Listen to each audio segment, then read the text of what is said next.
তো সিয়াম মূলত আমি সিয়ামের সম্পর্কে একটু তোমাদেরকে আজকে বলি। সিয়াম হচ্ছে ইন্টারমিডিয়েটে পড়তো, যদি ওর একটু গ্যাপ গিয়েছিল, না হলে ও এবার এসএসসি দিত।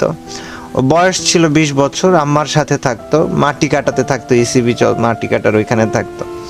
তো সিয়াম অসুস্থ হওয়ার পরে খুব বেশি দিন লাগে নাই, আমাকে ফ্রিক জানায় যে ভাই সিয়াম তো এরকম অসুস্থ, ওর তো লাংস ইনফেকশন হয়েছে। আমি ওর সাথে কথা বলি, মানে জিজ্ঞেস করি কি অবস্থা।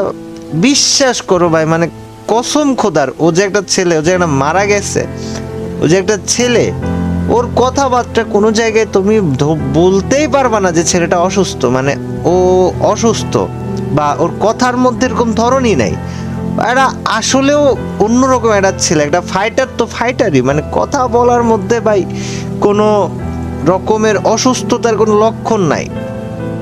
আমি লাস্ট কিছু দু এক সপ্তাহ আগে, 1 সপ্তাহ বা 10 দিন আগে, ওরা যখন এফএফবিসি খেলার ওই টাইমটা, ওর আম্মার সাথে কথা হয়, ওর সাথে কথা হয়।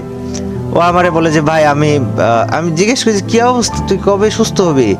বলে ভাই এখন যেহেতু লাংস ইনফেকশন হয়েছে, তো ইন্ডিয়া যেতে চাচ্ছি, ইন্ডিয়া যে একটু অপারেশন করাইতে হবে, বাংলাদেশে ডাক্তারকে দিয়ে অপারেশন করালে, ভাই জানেনি তো, মানে বাংলাদেশের উপরে আমাদের ম্যাক্সিমাম মানুষের ভরসা নাই, বিকজ বাংলাদেশ একটা এমন পর্যায়ে থাকার দেশ, এদেশের সব থেকেও এদেশে কিছু নাই, এই দেশের জন্য এর থেকে বড় ব্যর্থতা আর কিছু নাই।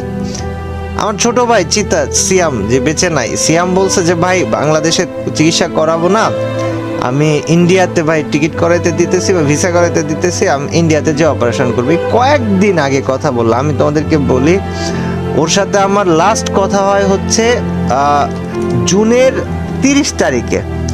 ও বলে যে ভাই ভিসা অ্যাপ্লাই যে করবে, ওনাকে টাকা পাঠাতে হবে। আমি বলি যে আচ্ছা ঠিক আছে, সমস্যা নাই, তুই ঘুমাই যা, আমি রাতের মধ্যে পাঠিয়ে দিচ্ছি। তো ও নিজেকে মানে সুস্থ করার জন্য যথেষ্ট আশাবাদী ছিল ভাই, যথেষ্ট আশাবাদী ছিল। ওর হয়েছিল কি, স্পেশালি লাংস ইনফেকশন হয়েছিল, আর যার কারণে ওর হাতে পায়ে সারা শরীরে পানি জমে যাচ্ছিল, এবং লাস্টে সম্ভবত গতকাল রাতে মিরপুর 11-তে তোমার ছিল, ডেল্টা হেলথ কেয়ারে ভর্তি ছিল। এটা প্রাইভেট হাসপাতালে গেছে 2 দিন হইল। এর আগে ফ্যামিলির মানে সবার কাছ থেকে যতটুকু জানতে পারছিলাম যে ওরা একটা সরকারি হসপিটালে ভর্তি ছিল। আমার কথা হচ্ছে, সরকারি হসপিটাল রেখে লাভ কি যদি সেই সরকারি হসপিটাল দিয়ে প্রপার চিকিৎসায় না দিতে পারে? অনেকটা টাইম ওকে ডিলে করাইছে, অনেকটা সময় ওকে ডিলে করাইছে, তারপর ওকে প্রপার চিকিৎসা দেয়নি সরকারি হসপিটাল। ভাই তোরা পারবি না, তোরা বলে দে যে ভাই আমরা পারবো না।